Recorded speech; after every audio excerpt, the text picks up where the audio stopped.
Hello, Chicago Bear fans. Welcome to the Bears Den podcast. I am Andy, and today we are going to discuss on today's show. It's going to be a great one. I'm already messing this one up. But anyway, this week we're going to discuss the week that was. The Flus is loose. Thomas Brown is in. Can he be the man? We're going to talk about the locker room boil over and CW in the timeout and the Bears brain trust, Warren Poles, and the ownership. We're also going to talk about the next game up as the Bears travel to San Francisco. Thomas Brown's first game ever as the head coach. This is also Eric Washington's first game ever as the DC.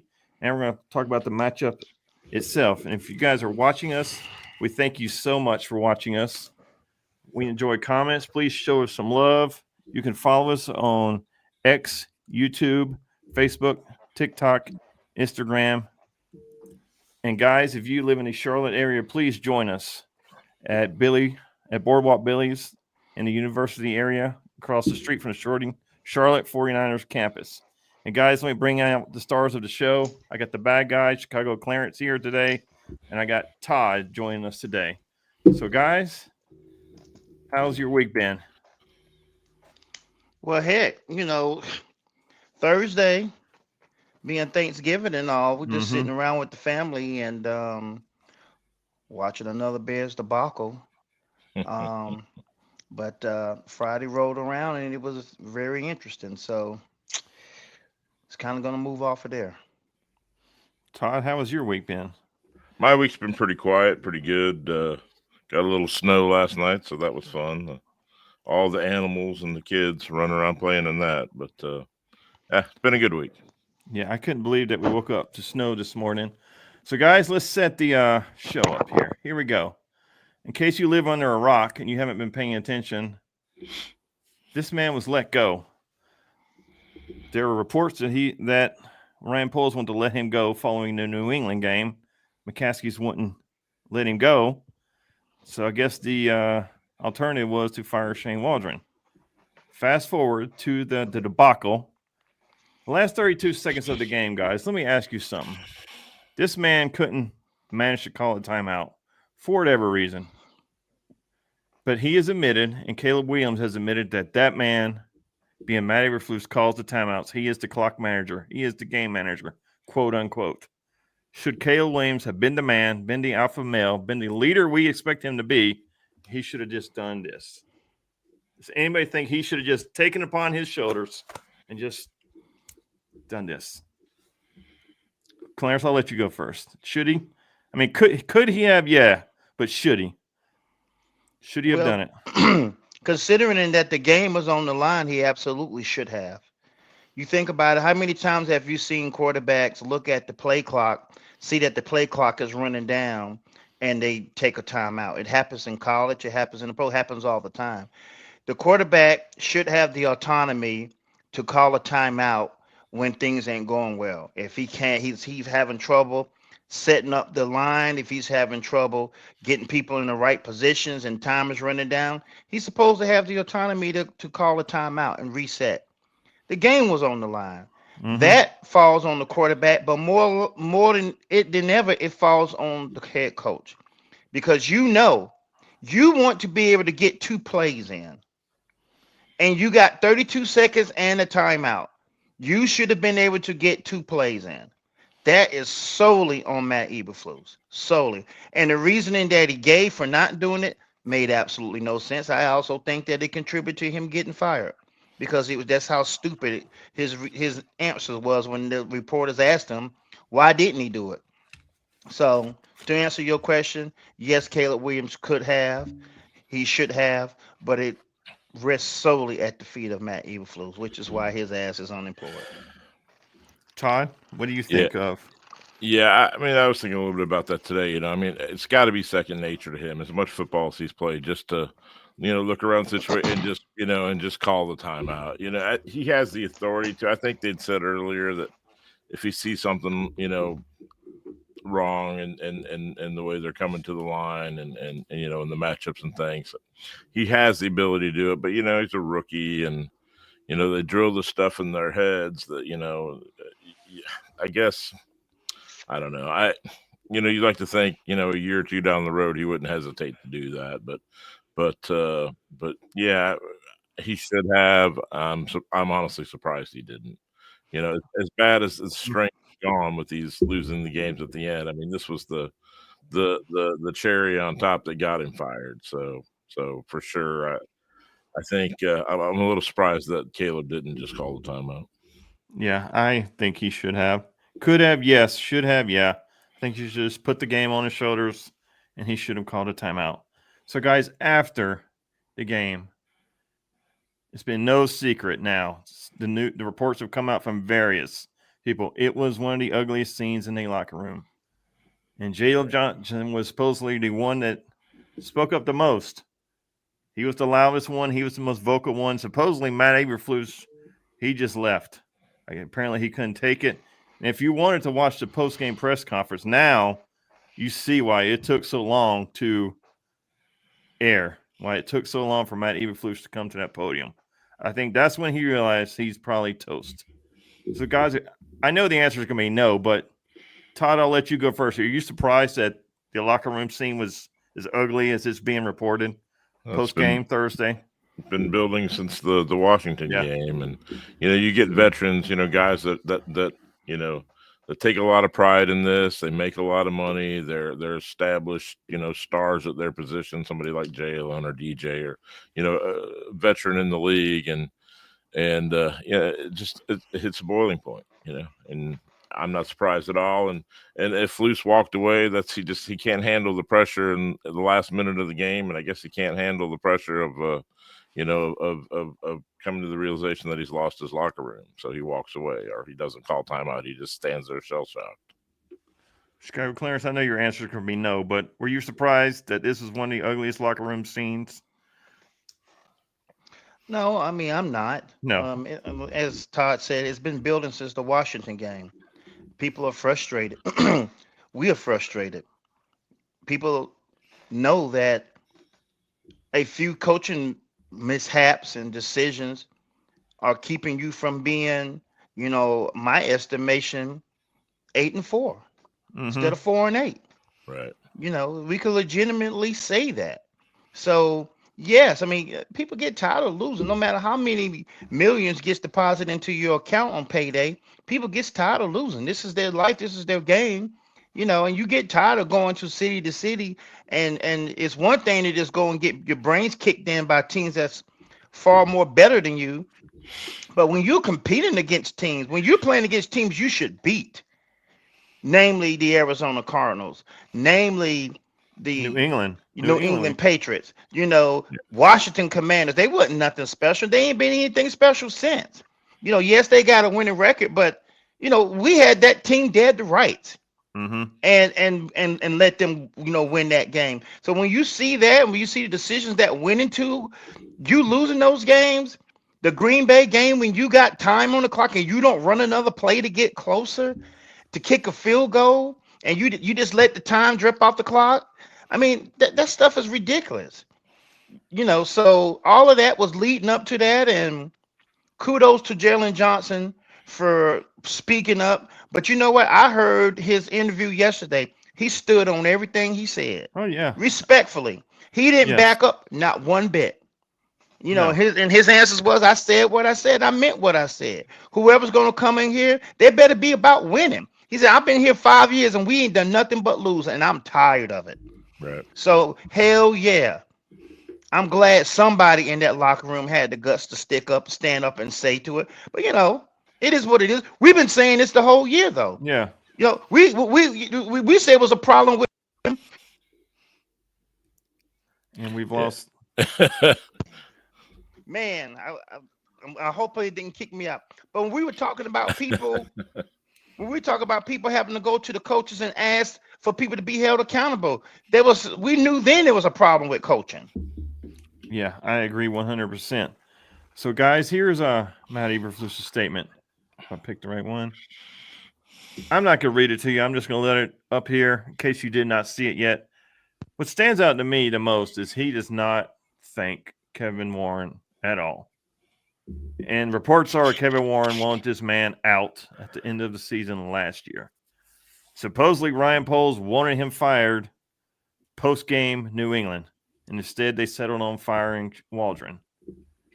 So, guys, who is running this clown show? Is it McCaskey's? Is it Warren? Is it Poles? Like, why would you? And supposedly Friday, the reason Matt Eberflus was allowed to attend the press conference is they were still in a conference room discussing what to do with this man. McCaskey still supposedly did not want to get rid of him. So who is running this clown show, or who should be running this clown show? Anybody? Anybody have any idea who's running this rodeo?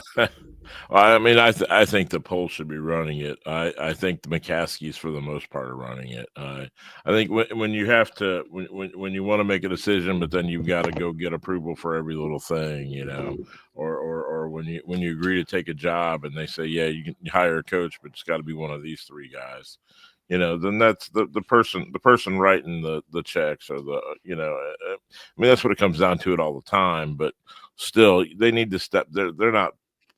You know, they don't know anything about personnel or leading men, the young men at this age, and all of that. They, you know, their family member bought a team 100 years ago or 115 years ago, and they've you know, they've just rode that coattail for their entire lives. So, you know, they want to do some things with charities, or they want to show up and be there. That's fine. But, you know, you turn the football operation over to the football people. You know, you let the GM decide on the coach. If there's a team president, then I guess they work in tandem, or however how that works. But you know, certainly, you know, when you see teams, you know, with ownership meddles with teams, most of the time that's just a recipe for disaster. So I have not seen Mercedes Lewis response, Keith. Keith has. You guys need to see Mercedes Lewis response. I have never seen it. That one must be harder to find. I'll have to look for it.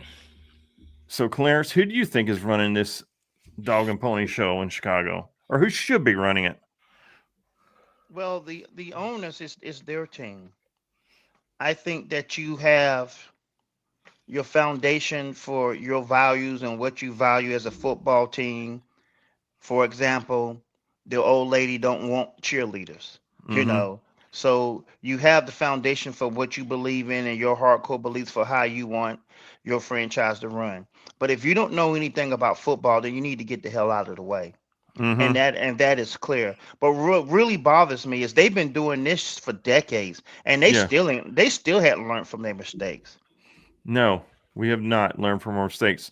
So, Keith, I thank you for the comments. Please keep them coming. He basically said, I'm 100% sure McCaskey wanted to keep Eberflus. I feel that way, too. I think we all do. And Warren and Poles told him that if you don't get rid of him, get ready for a pretty nasty situation. And then Keith said, if here's my jersey, trade me if they don't do something.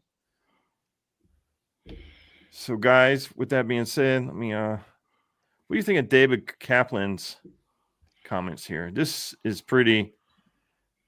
That we flew Dan Quinn in a couple years ago and interviewed him for a job, and we flew him via coach.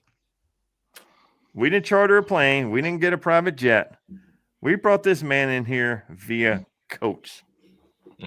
Is this not sad? Who does this besides us? Is this not sad? I guess somebody who's owned a team for over 100 years. And they just. I mean, but let me ask you this: who the hell is Dan Quinn? Dan Quinn ain't won nothing.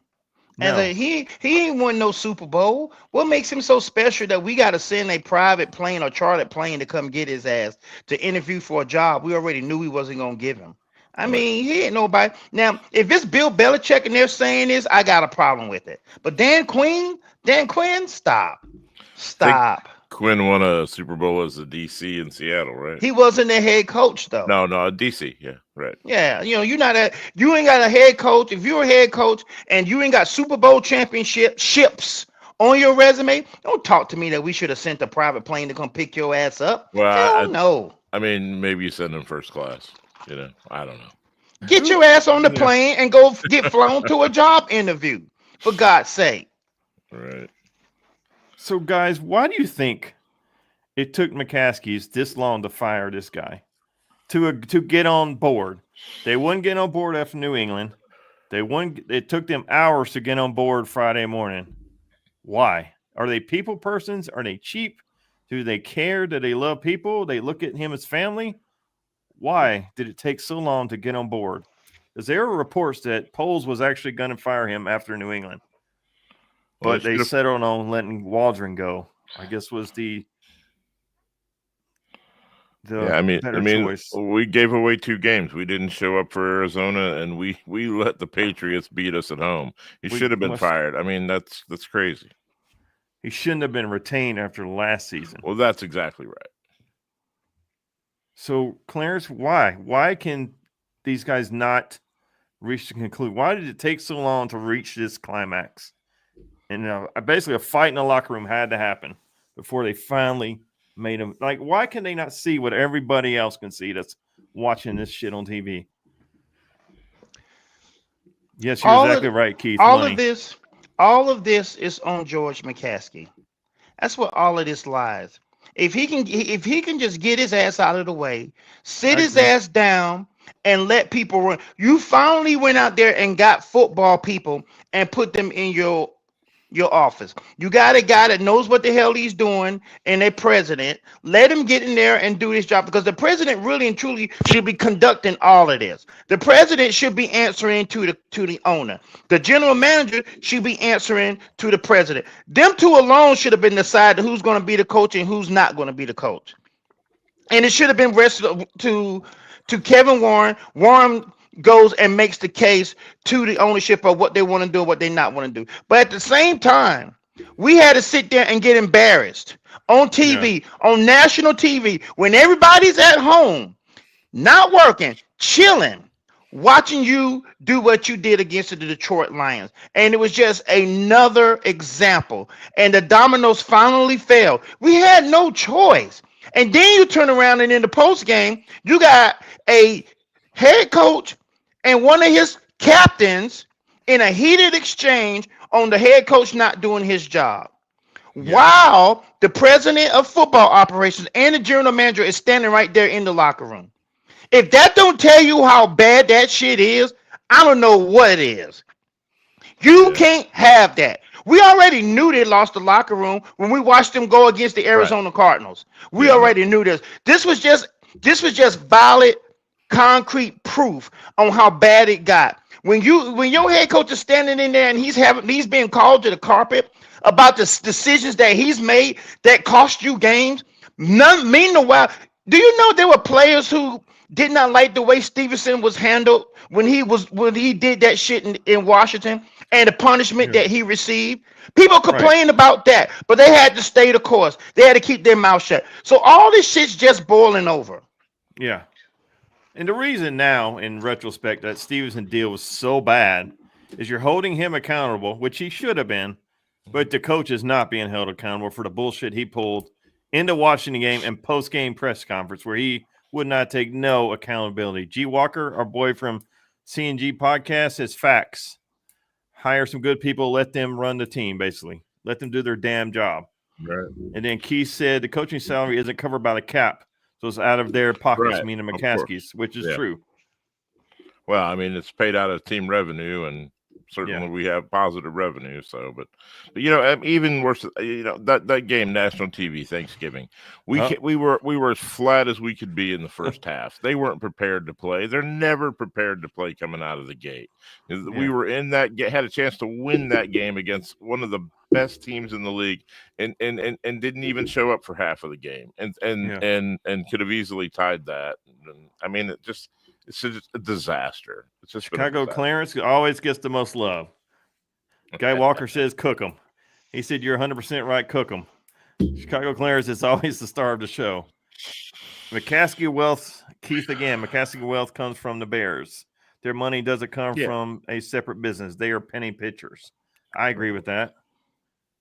I agree with that. Well, but you know what? People saying they're penny pinchers, but you know what really pisses me off? If you just stop and do the right thing, then you won't have to be sitting there paying a fucking coaching staff to go away, which is what you have to do with Eberflus. Shane Waldron's been sitting on the beach for the last few weeks, chilling, and even his ass is laughing. He's getting paid. And he's getting paid. He's getting his money. So guess what, McCaskies? Get the hell out of the way. Let these people do their job. Get your feelings out of the situation, because we should have hired Harbaugh, but we don't want to talk about that. Oh no, we didn't want him because we don't want nobody to come in there and tell us how fucked up we are. So we don't want to be challenged. But you know, Harbaugh's got a less talented team in a most competitive conference, ready to go to the playoffs. We're sitting at 4-8 with one of the worst schedules, the weakest schedules in the damn league. 4-8. So that's what I'm talking about. So now guess what, McCaskey? Your ass is getting ready to write the check.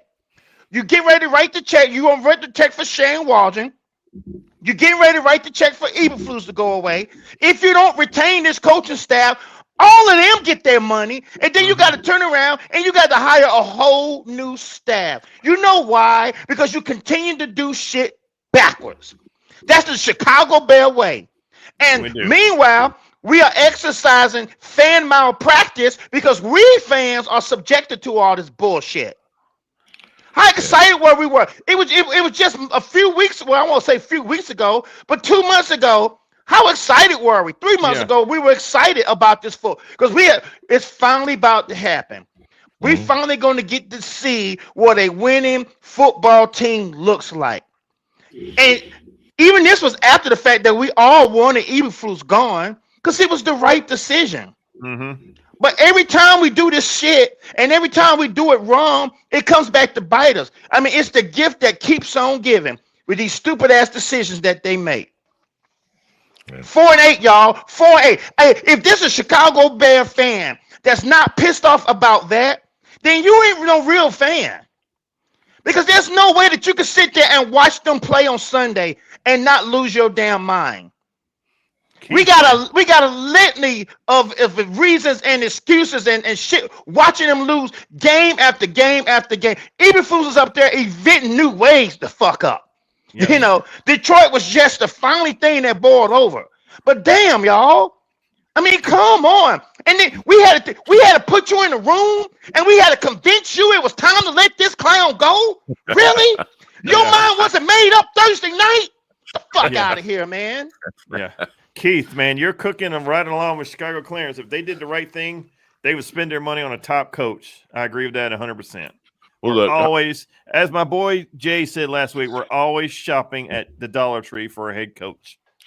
Look, Harbaugh was the right answer, but he was there. He was there for the taking. Twice. He was there. I mean, he's one of us. He played for us. He was he wanted to do it, but you know, he had come off of that stuff at Michigan with all the issues that they would rather lose than risk any controversy. They would rather lose because they know we're going to show up and they know they're going to make their money. They're getting paid just as soon as have go 6-11 and just be and just no issues, no problems. So that's the way they're going to play it. So that's the reason why I call it fan. I'm sorry, Andy, but that's the reason why I call it fan malpractice. Yeah. Because do you guys know that if the Chicago Bears was a restaurant and we were getting treated this way every time we sat in there and ate, you know how there's no way in hell we would eat at that restaurant anymore?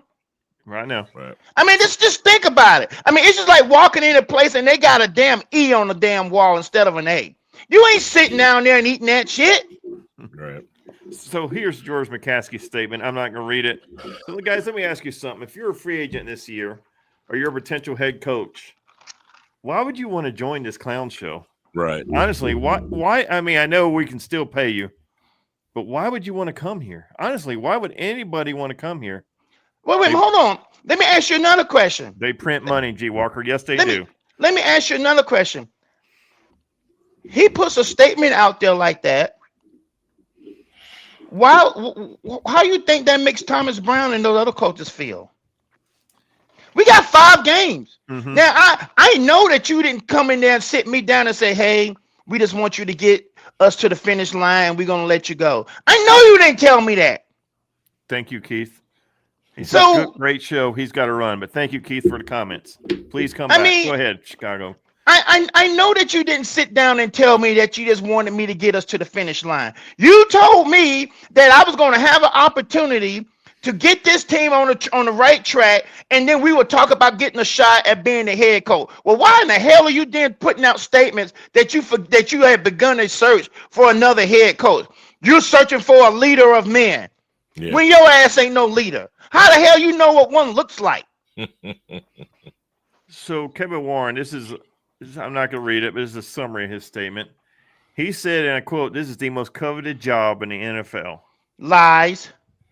And it's mostly because of Caleb Williams. Right. Everybody sees what everybody sees what we see with him, that he's not hit the ceiling yet. He can still ascend. But Todd, would you want to come here as a coach or a player? I mean, coming off of all this, these press conferences and I mean, somebody just needs to have the guts to just fire that guy right after the game. I mean, let him go out there and say he was pretty sure he was going to coach for San Francisco, in the San Francisco game, and to string him along. I mean, we've talked about Belichick. Why on earth would that guy want to come play for this? Exactly. Why? Why would you even take the call? And leader of men. I'm pretty sure Bruce Arians was a leader of men when they let him. And we went with Trestman. We went with Trestman there. He clearly wasn't a leader of men, and just mistake after mistake after. I mean, I don't have any faith that they're going to do the right thing here. I mean, and finding a coach, and and Thomas Brown might be the guy. He said all the right things so far. So let's talk about Thomas Brown. He's in. For this guy, this is a childhood dream come true. I'm sure he's been dreaming of this moment his entire life. So he's got a 5-game job interview. Chicago Clarence, we talked about this last night, me and you. What do you want to see personally as a fan? What do you want to see to convince you that he is the right guy for this job? Is it wins and losses? Is it execution on the field? What do you need to see to convince you he is the right man for this job? I need to see all of that in a bag of chips. I want to see execution. I want to see the pre-snap penalties, the mental mistakes. I want that shit gone. I want to see the development or the continued development of Caleb Williams. Mm-hmm. I want to see wins. If they go 4-1, 5-0, they beat the Green Bay Packers, a team that has beaten us 11 straight times. Now, you only play them twice a year. Mm-hmm. So if they've beaten you 11 times, that's 5.5 years. They whooped your ass. Plain and simple. They don't even worry about you no more. They circle you as a win every time their schedule comes out. If you beat them and you snap that 11-game win streak in their building at the very last game of the season, then you deserve a seat at the table. You deserve a legitimate shot to coach this team full time. And I can look at Caleb Williams and tell that he's being developed. And I can look at the performance of the football team. Because let's face it, San Fran a couple of weeks ago looked like they were getting their act together. They are a team of injuries. I would now hold it against you if you don't go in there and beat them Sunday. Because that's how beat up they are. Mm-hmm. The Seattle Seahawks, they ain't no juggernaut. They shouldn't put no fear in you. You should win that game. Now we're talking about Minnesota, Detroit, and Green Bay. You beat those 3 teams, all 3 that's going to be in the playoffs, all 3 that's in your divisions, one of them that tells you that the McCaskies own you, but we hold the lease. You beat them, you should get a little. You don't even interview nobody else. You go ahead and give him the damn job. So, Todd, before you answer, G. Walker says Thomas Brown. He's got to win, and he will be cheaper, right? Yeah, he will be because he's a first-year head coach. McCaskey's love cheap. Yeah? He will be a cheap coach that is winning. So, Todd, same question to you. What does this man have to do to you personally to convince you he is the right man for Chi-Town here? Yeah, no, he needs to win out these division games, and he's got to get the players behind him too. And I think he's gone a long way to already do that. I mean, at least initially they're talking about, bringing Caleb in and getting his opinion on things before they hire somebody, and DJ, and that's a slippery slope a little bit when you're bringing in players. But to give opinions on coaches. But yeah, he needs to win these division games. And yeah, San Francisco's a beatable team. Yes, they are. They're wounded. They're wounded. That's why they're beatable. Wounded, yeah. They're wounded big time. And injuries, I know you always say injuries don't matter, but at some point you can't overcome them. You just can't. So here's DJ Moore. I'm glad you brought that up, Todd. I'm not going to read it word for word what he said, but he did say we're behind Thomas Brown. And we knew Eberflus was going to be out. It was only a matter of time. Right. So, guys, this is also Eric Washington's first game as a defensive coordinator. Let's not forget that. So, guys, in case you forgot, we do have a game this Sunday, and it is against San Francisco. It's in San Francisco. It's a 4:00 game. Mm-hmm. And, guys, if you live in Charlotte area, please join us at Boardwalk Billy's, right across the street from Charlotte 49er University. We will be there, and you are welcome to join us. So, for me personally, Thomas Brown, I want to see great decisions. I want us to come on this podcast and say, God damn, this guy's smart. This guy called timeout with 32 seconds later. Left. God damn, we got an extra point block, but damn it, next field goal, he had that alignment fixed. Yeah. He called a timeout before a Hail Mary. Mm-hmm. He said every yard counts, every inch counts. We're going to defend every play. Yes, that's what I want to see. If we get great decision making, if we would have got great decision making half those games, we would be contenders instead of pretenders. We'd be right there, but we're not. So, Chicago Clarence, you touched on it, but we do play San Francisco this Sunday, and there's their stats. I mean, you look at San Francisco, it's like, why are they losing? They're 7th in total yards, 9th in passing, 7th in rushing, 15th in scoring, and third down efficiency, they're 43%. Yeah. It's like, why are they losing? But the injuries have just ruined this team. So, Clarence, do we have to win for Thomas Brown regime to start? I think we can win this game. They're that injured. I think we win this. I actually pick us to win because of the injuries. We should win this game. Yeah. Well, how many times have we said that about Chicago Bears? I mean, I'm in a show me mode now. Yeah. Thomas Brown, you want the job? You win this football game, and not only do you win this football game, your ass need to look good doing it. This is a wounded football team. Wounded. They're going to be starting a third. They backup running back is out. They're going to be starting a third stringer. Third string, yes. A third string rookie. You need to go in there and handle your business. So I don't want to hear no excuses. You don't need to get they couldn't have drawn it up any better for you. You're going against a team that is down. You need to go in there and beat their asses. And then you need to stand up there in front of the reporters and say, I got this. We're going to be fine. Then you need to go handle your business against the Seattle Seahawks. They need to catch them hands. And then when you go in and you start facing the Detroit Lions and the Minnesota Vikings and the Packers, it'll be time for you to be feeling yourself, drinking your own Kool-Aid. Mm-hmm. And if you're doing that and you got the team believing, all three teams you have played well against. Yeah. We all can agree that it was Eberflus' fault and why you lost all three of those games. Right. So you go in there then and you got some damn common sense, then there's no reason why that you can't sit there and think that we got a legitimate shot to go 5-0. Now, I'm saying all of this hoping that we don't have any major injuries. We lose Caleb Williams and we don't have DJ Moore, or we lose Sweat, something like that, then of course some of my feelings would change on that. But Thomas Brown is not going to get any grace. He can't afford any of that to happen. He's got to go 5-0. Because if he goes 5-0 and the Bears don't give him this job, then it gets him an interview at other places. There are other coaching jobs that's going to be coming open. He can throw his name in the hat with the New Orleans Saints or the Jacksonville Jaguars, teams that's going to be looking for a head coach after this season. So it's all on him. Everybody's watching. Everybody's watching. I mean, hell, our dysfunction stinks. I mean, we live in Charlotte. We can smell that shit all the way here. Our dysfunction stinks. It does. I mean, I'm excited. I know that the game it's not quote unquote a big game, but for Thomas Brown, it is. And I know Washington- y'all asses better have y'all better have y'all asses at that bar Sunday at 4:00. I don't want to hear no Well, excuses about it's a 4:00 game. So Todd, if we look to the other side of the ball, again, San Francisco, why are they losing? Total yards, they're fourth.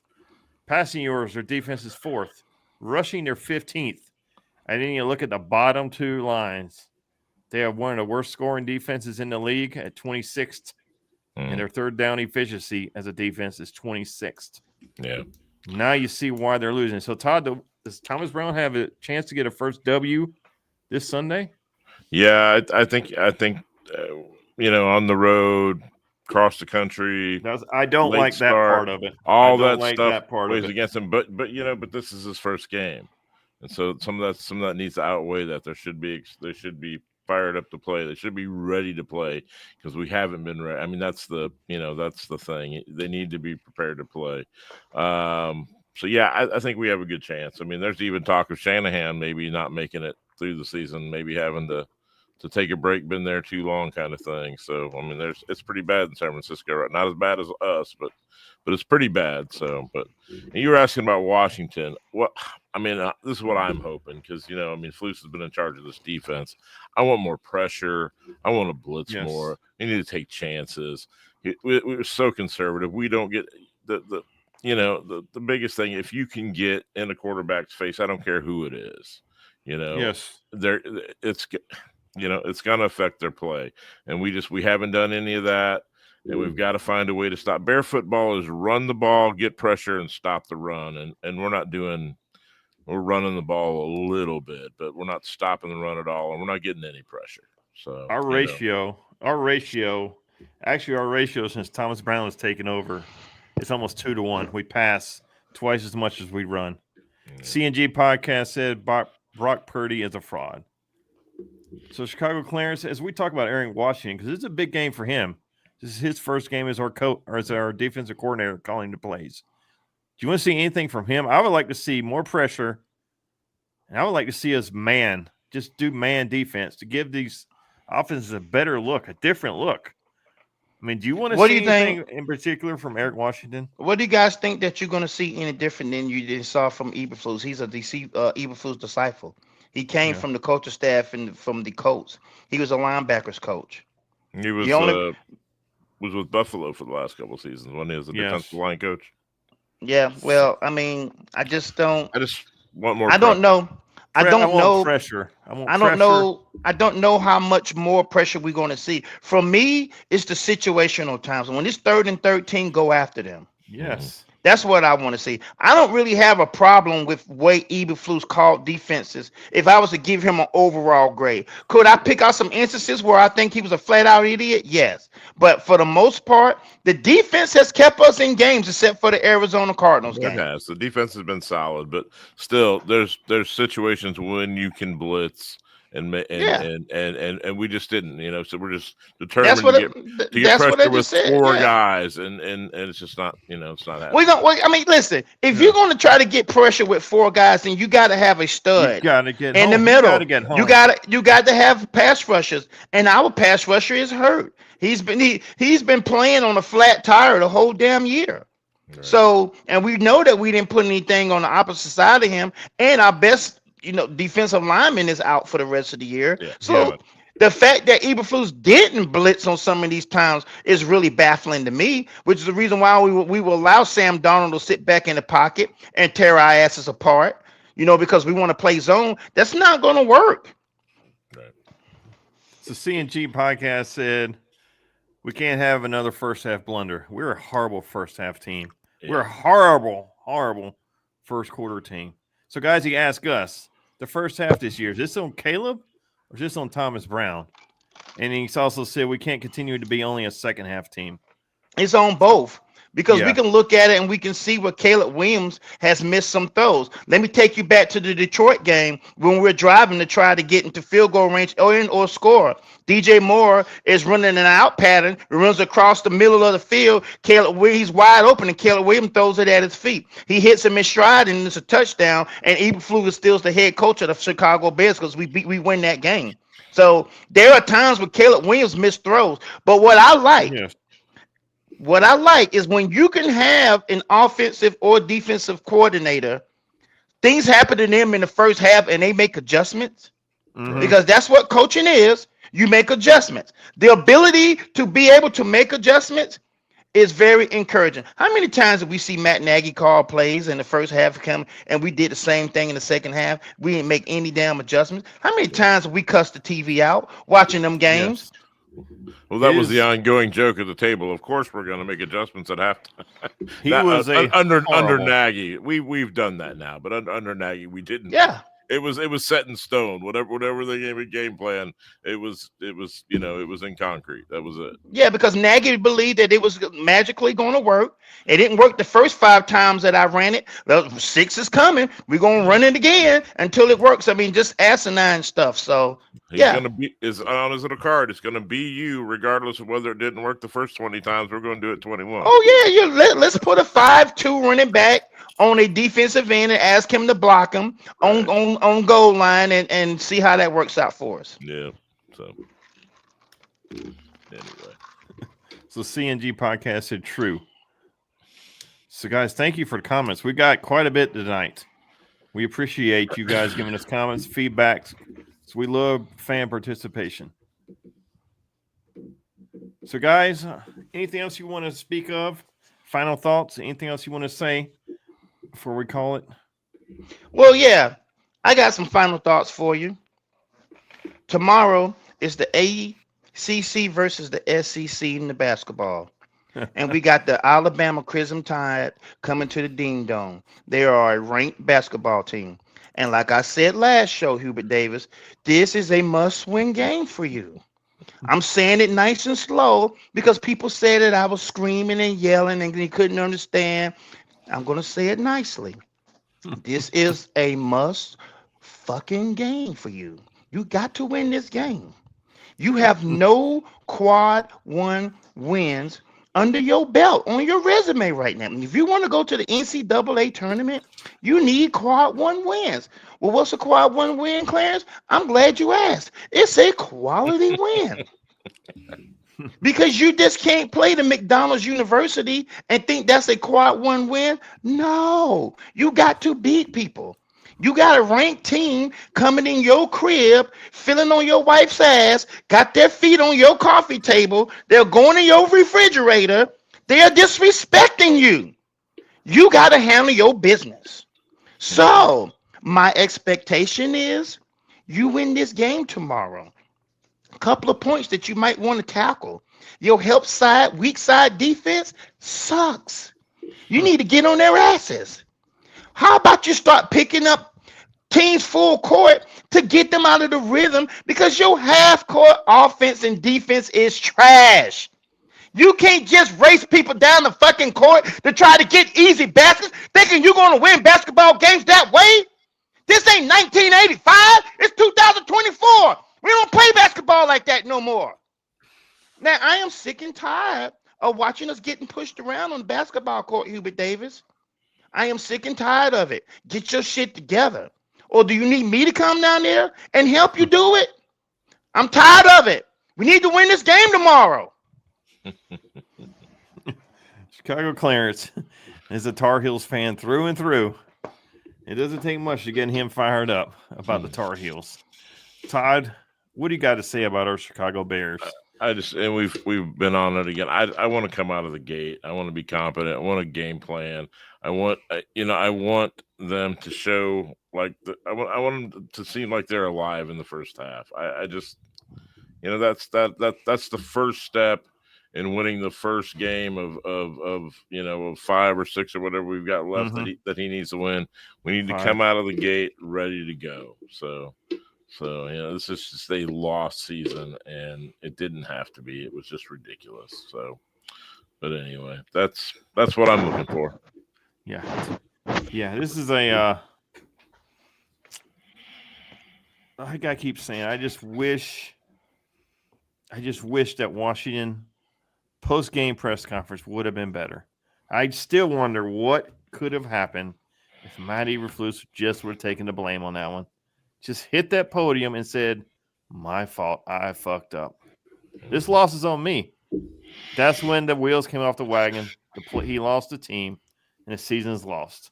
If he just maybe would have taken responsibility, maybe, or if he would have been fired after New England, or if he would have been fired after New England, we could have maybe won those 3 games. I mean, it's just, it's so disappointing. We can say this all. We can say this all the.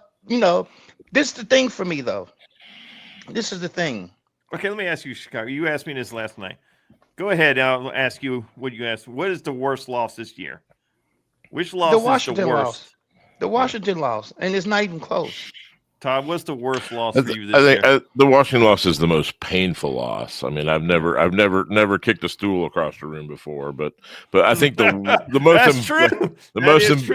most embarrassing loss was probably the New England. I mean, the 2 losses that came after it. We had no business losing in Arizona. That was a road game, but losing at home to the Patriots, I mean, that's crazy. Yeah, but we had a 99% chance to win that Washington game at the time we lost it. I know. But we were in their building, and they were a respectable team. Those other 2 teams, Arizona's and New England's not good at all. They just don't have talent. And so, for them to come into our building and beat us, but we were still hungover from the Washington game. But the season was over.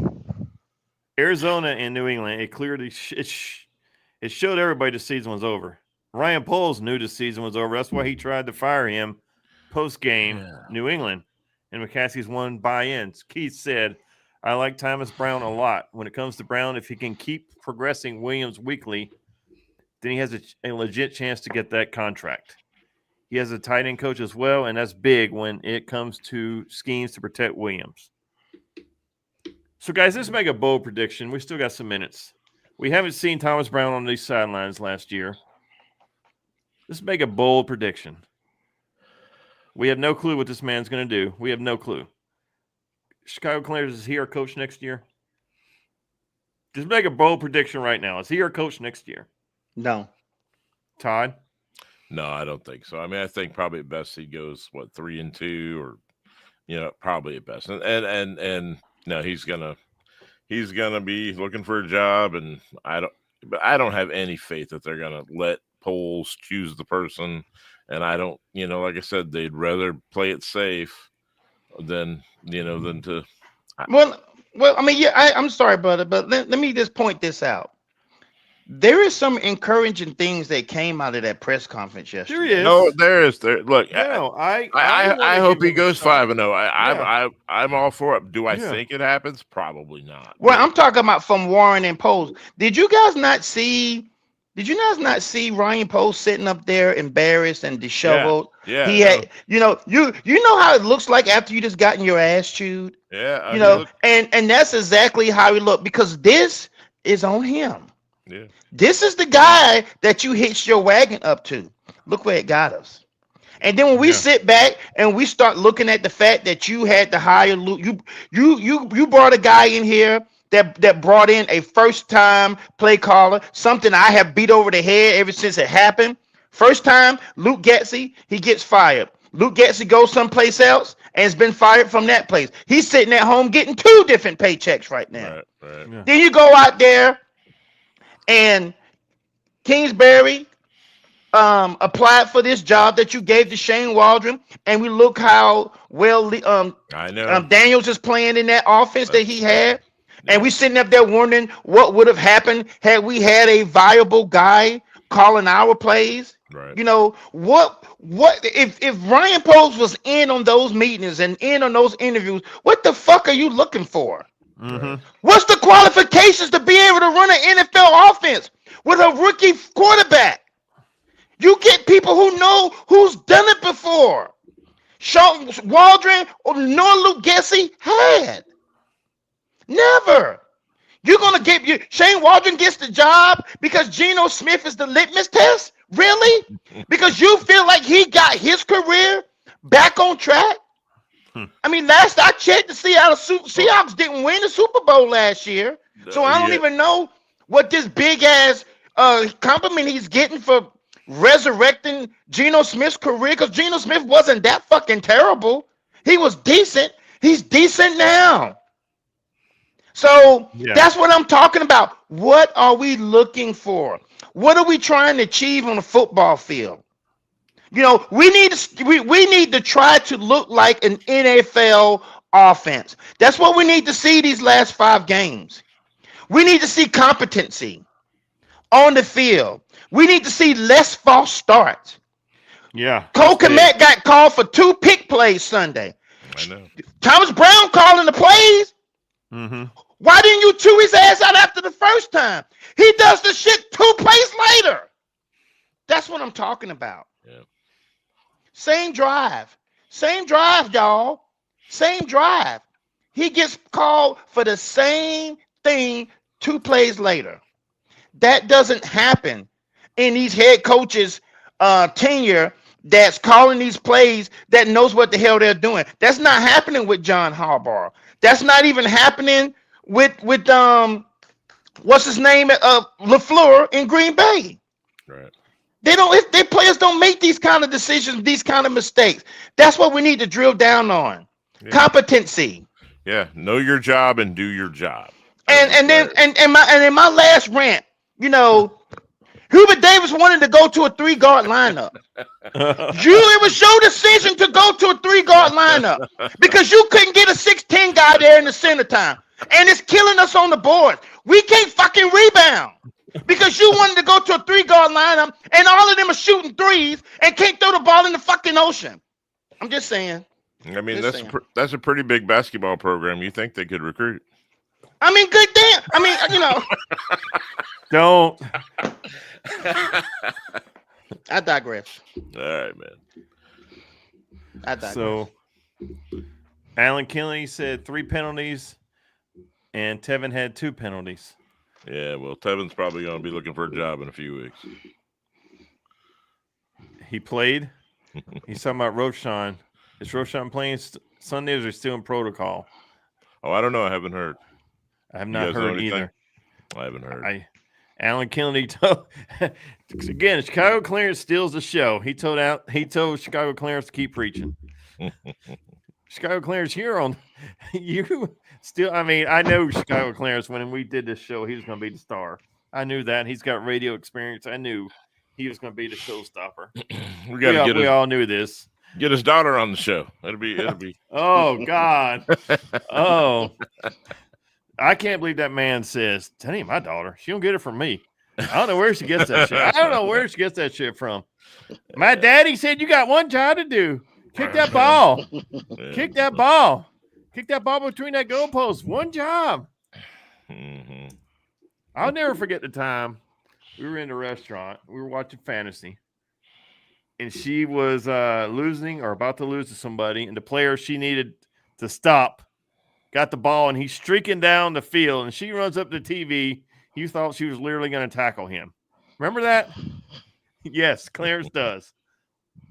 So, guys, we have maybe 4 minutes left. Chicago Clarence, you want to say anything very quickly before we sign out? You know. Nope. He signed out. Yeah, I guess that was all he had to say. Yep. So. Todd, you want to say anything very quickly? No, I want them to know their job and do their job. I think they'll know their job. You know, I mean, like we talked about Cole.